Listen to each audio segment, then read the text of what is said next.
pense à Thierry Ardisson avec cette interview télévision en 2017 qui se passe pas vraiment bien. Ce jour-là, il n'affiche pas vraiment la considération la plus grande pour le métier de youtubeur. Il lance beaucoup de piques à vos fans, mode ils savent même pas lire. Et il l'a raconté sur France 5 dans l'émission C'est médiatique l'année dernière. C'est fou cette histoire. Il vient dans mon émission et je lui dis quand même, tu gagnes 500 000 balles par an en regardant des jeux. Je lui dis, c'est formidable. Des jeux vidéo. Voilà. Et il a cru que je me foutais de sa gueule. Il y avait un tout petit peu Il y a toujours un peu d'ironie d'ironie dans ce que je raconte, mais si vous voulez, c'était au premier degré. Je dis, bah écoute, t'as de la chance. Moi, si je pouvais gagner 500 000 balles en regardant des jeux vidéo, je serais content. Et il en a déduit que j'étais un boomer, ce qui n'est pas faux.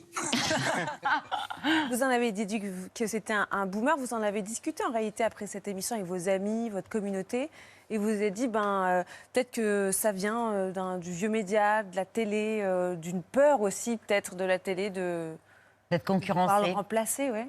Ouais, j'en avais parlé chez Hugo, un ami à moi, Hugo Décrypte. Travers. Ouais, Hugo Travers. Et en fait, pour moi, c'est plus... Je comprends que tu puisses ne pas comprendre... Enfin, Ouais. c'est normal de ne pas être à l'aise avec une nouveauté, d'avoir des a priori, d'être un peu sceptique et tout, mais je trouve qu'il y a un gap entre ça et puis inviter des gens non préparés à la télé devant des millions de gens pour un peu les humilier. Je trouve que c'est pas du tout la même chose. J'en veux pas du tout aux gens qui n'ont pas cru en nous ou qui comprenaient pas ce qu'on faisait, mais j'en veux un peu à ceux qui ont voulu nous faire du mal et nous humilier alors qu'on était des gamins. Et ça, j'avoue que je l'ai un peu en travers. Et je pense que c'est un peu ce que toute ma génération et toute la communauté, Internet, YouTube, les réseaux, etc., a ressenti à l'époque, quoi. Il y a aussi le mot « regarder » là, que je trouve un peu agressif, parce qu'en vrai, toutes ces générations, ils ne faisaient pas que regarder les jeux.